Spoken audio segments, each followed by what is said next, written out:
I woke up to the worst headache of my life and a notification that made my stomach drop harder than any hangover ever could. The screen of my phone glowed accusingly in the dark bedroom, showing a string of texts I had sent at 1:30 in the morning. To Sloan. Not just any Sloan, but Sloan Martinez, the best friend of my ex-girlfriend Claire, the woman I had spent 2 years quietly watching from across crowded rooms while pretending I did not notice how her laugh made my chest feel too small. The texts were a mess. I scrolled through them with one eye closed, hoping that would somehow make them less humiliating. It did not. Hey Sloan, I know this is random, but I have been thinking. You know what Claire never understood about me? She never got why I play music. She thought it was a waste of time, a hobby. But you get it, right? You understand what it feels like to love something so much it hurts. Then, just 3 minutes later, I see the way you look at me sometimes. Am I crazy? Tell me I am crazy. Another 2 minutes. I should not have said that. Forget I said anything. Actually, no, do not forget it. I mean it. And finally, the absolute worst one. I think about you more than I should. I think I have been thinking about you for a long time. I dropped the phone on my chest and covered my face with both hands. The room smelled like stale beer and bad decisions. My mouth tasted like I had licked the floor of the bar where I worked, which, considering how the night had gone, was not that far from reality. It was Saturday morning, which meant I had exactly 12 hours before my shift started again. 12 hours to figure out how to undo drunk texting the one person in the world I should have left alone. My apartment was small and cluttered, the kind of place that always looked like I was either moving in or moving out. Guitars leaned against the walls, sheet music covered the coffee table, and my bartending uniform was draped over the back of a chair like a ghost of my failures. I was 27 years old, still playing covers of other people's songs in dive bars, still mixing drinks for tips, still living paycheck to paycheck in a city that did not care if I made it or not. Sloan, on the other hand, had her life together. She owned her own personal training studio, drove a car that did not sound like it was dying every time she started it, and had one of those Instagram accounts that made you feel bad about yourself. She was disciplined, focused, the kind of person who meal prepped on Sundays and never missed a workout, and she was Claire's best friend, had been since college. That made her off limits in every possible way. Except I had just blown past those limits with the subtlety of a drunk elephant. I sat up slowly, the room tilting slightly, and reached for the water bottle on my nightstand. My phone buzzed. I almost dropped it. A new message from Sloan. My heart started doing something complicated and painful. I opened it with shaking hands. We need to talk. Can I come over? I stared at those 2 sentences for what felt like an hour. She wanted to come over. Here. To my disaster of an apartment where the dishes had been piling up for 3 days, and my laundry situation could only be described as a cry for help. I typed and deleted 5 different responses before settling on something that did not make me sound completely unhinged. Yeah, okay. When? Her reply was instant. I am already outside. The panic that hit me was physical. I looked around the apartment like I could somehow clean 2 years of depression and bad habits in the next 30 seconds. I could not. Instead, I threw on sweatpants and a shirt that smelled clean enough, ran my fingers through my hair, and tried to remember how to breathe like a normal person. When I opened the door, Sloan was standing in the hallway looking like she had not slept either. She wore gray joggers and an oversized hoodie, her dark hair pulled back in a messy ponytail, and there were circles under her eyes that made her look more human than I had ever seen her. She did not say anything at first, just looked at me with an expression I could not read. I stepped aside to let her in. She walked past me, and I caught the scent of her shampoo, something clean and faintly floral that made my brain do inconvenient things. I closed the door and turned to face her, trying to figure out where to even start. She beat me to it. So last night, I swallowed hard. Yeah, about that. I am really sorry. I was drunk and stupid, and I should not have said any of that. You can just forget it happened. She crossed her arms, and I noticed her hands were shaking slightly. What if I do not want to forget it? The air in the room changed. Everything went very still and very loud at the same time, like the moment right before lightning strikes. I opened my mouth, but nothing came out. She took a step closer. Riley, I have been trying to forget how I feel about you for 2 years. Watching you with Claire, pretending I was happy for you both, acting like the good, supportive friend. Do you know how hard that was? My brain short-circuited. You what? She laughed, but it sounded bitter. I know. I am the worst, right? Falling for my best friend's girlfriend. I told myself it was just a stupid crush. That it would go away. But then you two broke up and I thought maybe, finally, I could stop pretending. But I could not. Because you were hurting and Claire was hurting and I was supposed to be there for her, not thinking about you. I could not process what she was saying. Sloane had feelings for me. Sloane, who I had convinced myself saw me as nothing more than Claire's messy ex. Sloane, who showed up to every one of my performances even after the breakup, always standing in the back with a small smile. Sloane, who texted me randomly to check in, who remembered my coffee order, who looked at me sometimes with an expression I had been too afraid to interpret correctly. I did not decide to move. My body just did it. I crossed the small distance between us and kissed her.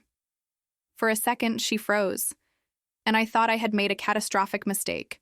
Then she kissed me back, hard and desperate, and the world narrowed down to the taste of her mouth and the feeling of her hands gripping my shirt.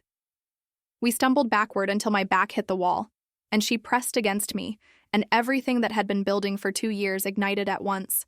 Her hands were in my hair, mine were on her waist, and I could feel her heartbeat against my chest, wild and unsteady. This was not careful or gentle. This was messy and urgent and real. She made a small sound against my mouth that sent electricity through my entire body. I wanted to pull her closer, even though there was no space left between us. I wanted this moment to stretch out forever.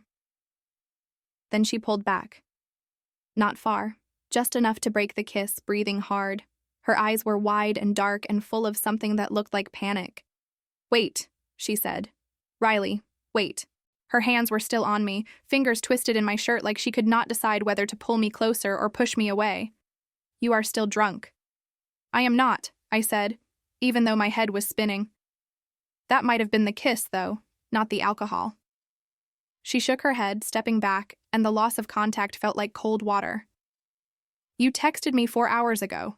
You are not sober enough for this. She ran a hand over her face, and I could see her trying to pull herself together, trying to be the responsible one like always. I should not have come here. I should not have said any of that. Sloane, I started, but she was already moving toward the door. I need to think. We both need to think. This is too complicated. She stopped with her hand on the doorknob, not looking at me. Claire can never know about this. She would never forgive either of us. Then she left, and I stood in my apartment alone, lips still burning, heart still racing, feeling like I had just touched something beautiful and watched it slip through my fingers. I did not sleep the rest of that night. I sat on my couch with my guitar in my lap, fingers moving over the strings without making any real sound, replaying the kiss over and over in my mind. The way she had kissed me back. The way she had said she had feelings for me for 2 years. The way she had stopped because she did not want to take advantage. That last part hurt the most because it was so perfectly Sloane, putting everyone else first even when it cost her something she wanted. By the time the sun came up, I had made a decision. I was going to prove to her that this was not just a drunk mistake, that I meant everything I had said in those texts, that I was willing to risk the fallout if it meant having a real chance with her. The problem was, I had no idea how to do that without destroying what was left of her friendship with Claire. The next few days were agony. Sloane did not text me. I did not text her. We were both trapped in this horrible limbo, knowing something had shifted but too afraid to push it any further. I worked my shifts at the bar, poured drinks, made small talk, played covers of sad songs during the late-night sets, and thought about her constantly. On Tuesday, my phone buzzed during my break. Not Sloane, Claire. We need to talk. Come to the coffee shop on 5th tomorrow at 3. It was not a request. My stomach sank. Somehow she knew. I spent the entire night constructing and deconstructing explanations in my head. Maybe Sloane had told her. Maybe Claire had somehow seen the texts. Maybe I was about to walk into an ambush. When I showed up at the coffee shop the next day, Claire was already there, sitting at a corner table with her arms crossed. She looked exactly like she had when we were together. Perfectly put together, blonde hair straightened, makeup flawless, wearing the kind of outfit that probably cost more than my rent. I slid into the chair across from her, trying to read her expression. "So," she said without preamble. "Sloane." I felt my face heat up. "What about her?" Claire leaned forward, eyes hard. "Do not play dumb with me, Riley. I know something happened. She has been acting weird all week, avoiding my calls. When I finally got her on the phone, she could barely look at me through FaceTime." "What did you do?" The accusation in her voice made my jaw tighten. "I did not do anything. We talked. That is it. Talked." She said the word like it tasted bad. "About what?" "About us," I said, keeping my voice level. "About how hard the breakup was. Normal stuff." She stared at me for a long moment, and I could see her trying to decide whether to believe me. Then her expression shifted into something calculating. "Stay away from her, Riley. She is too good for you anyway. Always was too good for both of us, honestly, but at least I never dragged her down into my mess." The words hit exactly where she intended. "You do not get to talk to me like that anymore," I said quietly. "We broke up. You do not have a say in my life." She smiled, but it was not kind. "No, but I have a say in Sloane's life. And if I find out you are trying to start something with her, I will make sure everyone knows exactly what kind of person you are. The kind who cannot hold down a real job. The kind who drinks too much and makes bad decisions. The kind who goes after her ex's best friend the second the relationship ends." Each sentence was a small knife. I stood up, hands shaking. "Screw you, Claire." She tilted her head. "Oh, did I hit a nerve?" "Good. Consider this a warning. Stay. Away. From. Sloane." I left before I said something I would regret. Outside, I leaned against the brick wall of the building and tried to steady my breathing. My phone buzzed. This time it was Sloane. "Can we meet? I need to see you." I typed back immediately. "When and where?" Her response came fast. "My place. Tonight. 7. I showed up at Sloane's apartment at exactly 7, holding a gas station bouquet of flowers because I did not know what else to do with my hands. She answered the door in workout clothes, hair damp from a recent shower, and for a moment we just stood there looking at each other. Then she pulled me inside, took the flowers with a soft smile, and said we needed to talk. Her apartment was the opposite of mine. Clean, organized, decorated like an adult who had their life together, actually lived there. We sat on her couch, a careful distance between us, and the silence stretched out until it hurt. "I saw Claire today," I said finally. "She knows something is up." Sloane closed her eyes. "I know. She has been interrogating me all week. I have been terrible at lying to her." "What do we do?" I asked. She looked at me, and there was so much conflict in her eyes it made my chest ache. "I do not know. If we do this, if we try to make this real, I lose her. She is my best friend, Riley. We have been through everything together. How do I choose between her and you?" I wanted to say that she should choose me, that what we could have was worth the cost. But I could not make that promise because I did not even know if I was worth choosing. I was still the same mess I had always been. Still living paycheck to paycheck, still chasing a dream that might never happen, still terrified that anyone who got close enough would see all the broken parts and leave.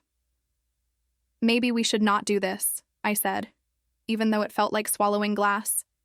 "Maybe she is right. Maybe I am not good enough for you." Sloane's head snapped up, eyes blazing. "Do not you dare.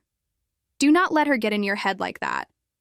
You are not a mess just because your life does not look like everyone else's. You are talented and brave, and you feel things so deeply it scares people. That is not a flaw. Then why did you leave the other night?" I shot back. "Why did you stop?"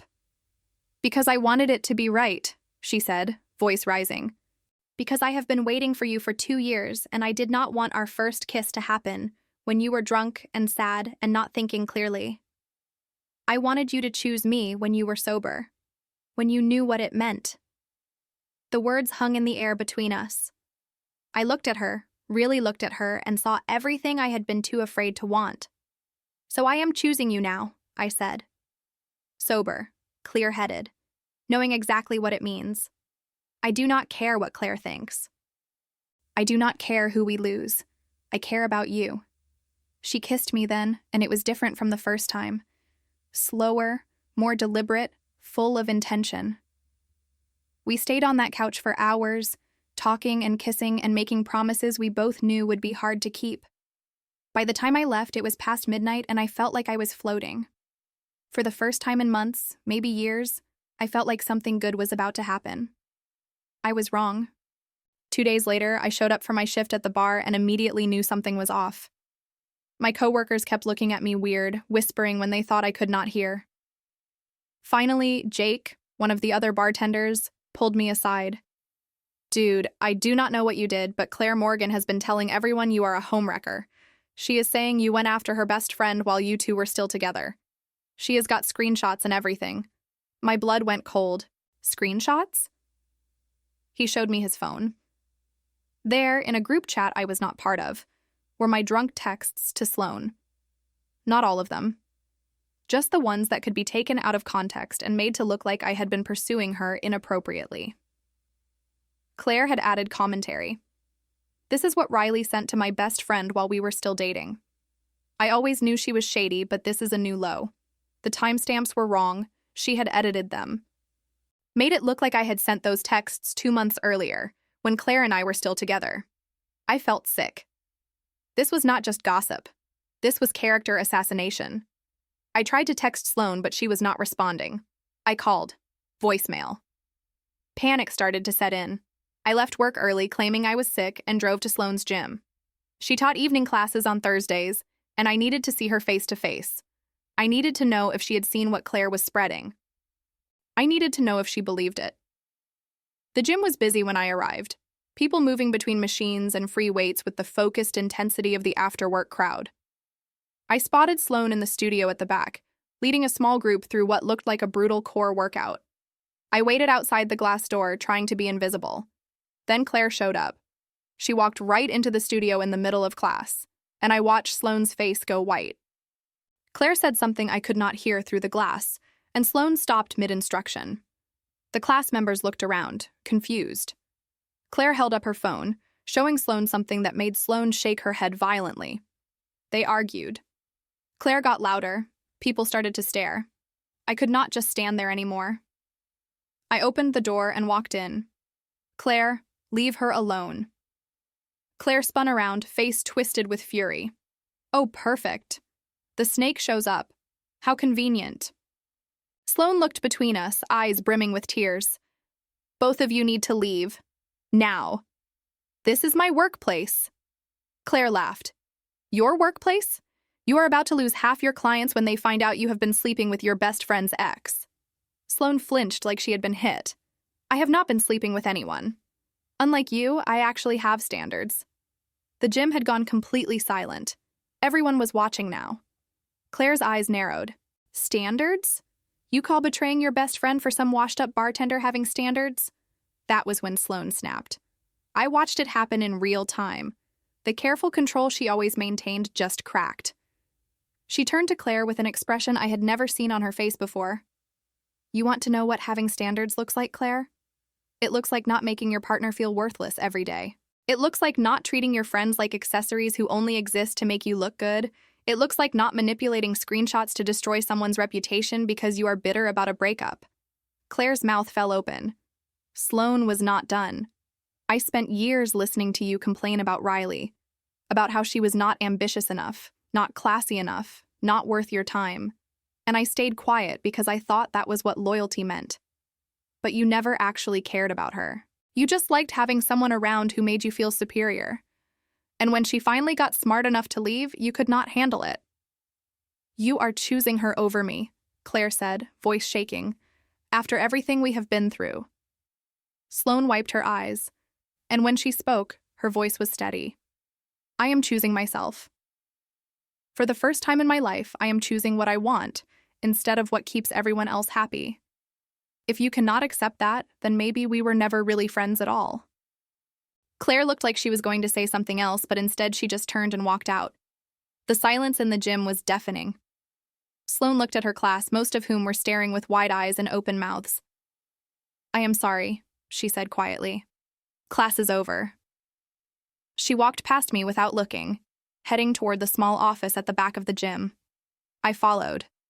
When I closed the door behind us, she was leaning against her desk with her head in her hands. "Sloane," I started, but she held up a hand. "I just blew up my entire life in front of 20 people. My voice probably carried into the main gym. By tomorrow, everyone will know." I crossed the small space and took her hands. "You stood up for yourself. You stood up for us. That takes guts." She looked up at me with red-rimmed eyes. What if she is right? What if I am throwing everything away for something that might not even work? What if you wake up in 3 months and realize you do not actually want this? The fear in her voice was so raw it hurt. "I am not going anywhere," I said, "but I need you to know something. I am not perfect. I am probably going to mess up 100 times. I am probably going to disappoint you. But I am all in. If you are willing to take a chance on me, I promise I will show up.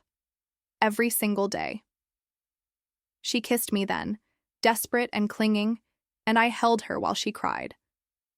We stayed in that office for a long time, figuring out what came next. She had lost her best friend. I had a destroyed reputation. We both knew this was only the beginning of the fallout, but we had each other, and somehow that felt like enough. Over the next 3 weeks, things got worse before they got better.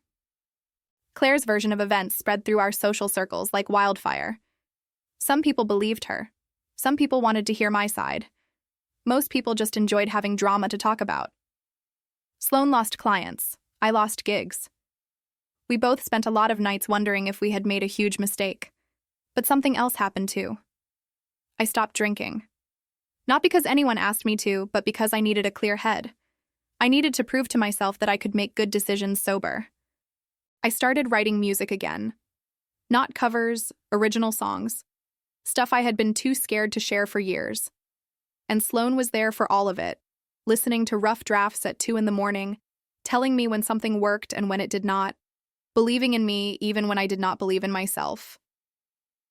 3 weeks after the gym incident, I made a decision.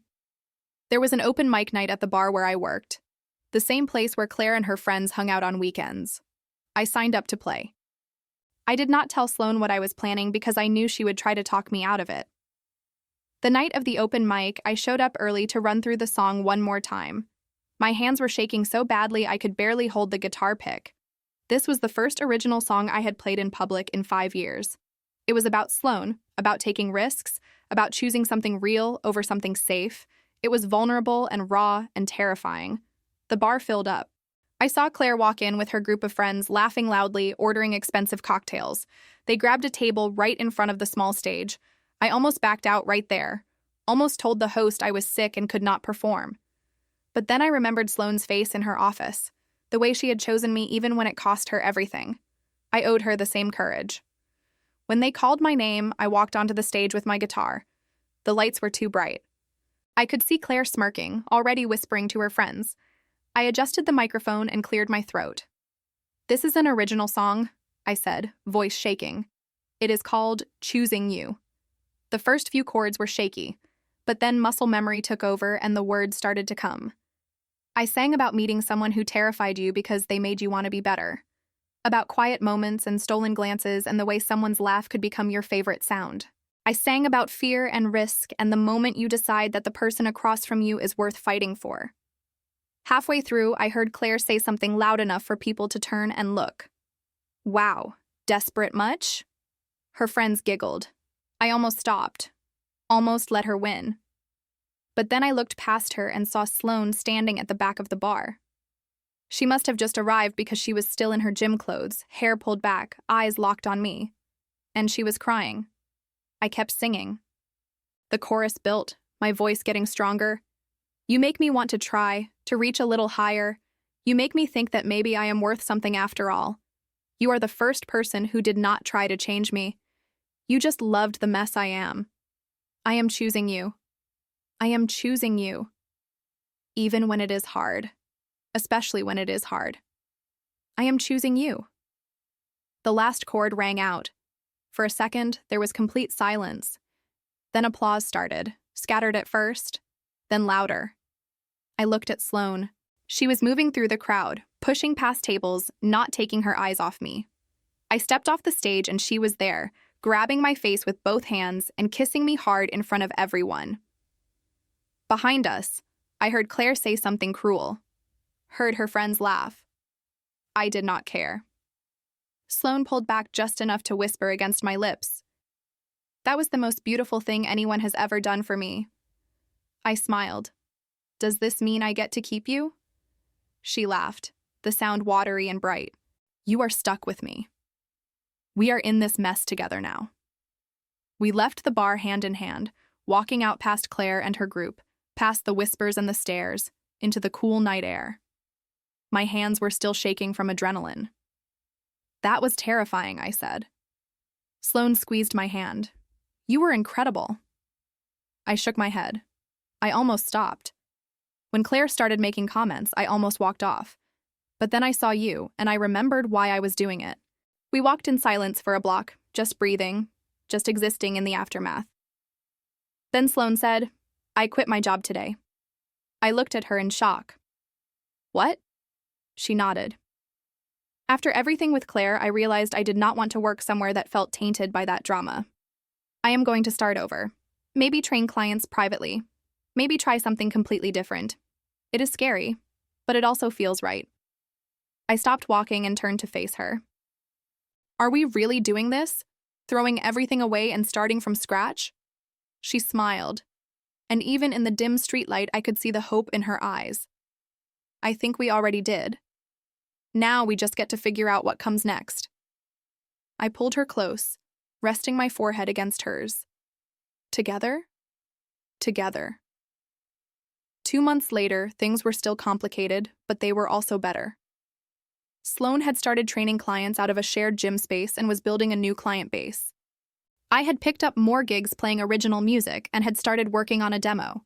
Claire was still out there, still spreading her version of events, but fewer people were listening. The truth has a way of coming out eventually. Sloane and I had our first real fight about whose turn it was to do dishes. We had our first anniversary of the night I drunk texted her, which we celebrated with pizza and bad reality TV. We were learning how to be together, how to navigate the messy reality of a relationship that had started in chaos. One night, lying in bed in my apartment that now had some of Sloane's things scattered around, she asked me if I regretted any of it. The drama, the fallout, the cost. I thought about it for a long time. Then I said, I regret hurting people. I regret that Claire felt betrayed. I regret that your friendship with her did not survive. But I do not regret choosing you. She was quiet for a moment. Me neither. Outside, the city hummed with life. Inside, we were building something new. Something imperfect and real. Something worth the fight. And for the first time in my life, I felt like I was exactly where I was supposed to be.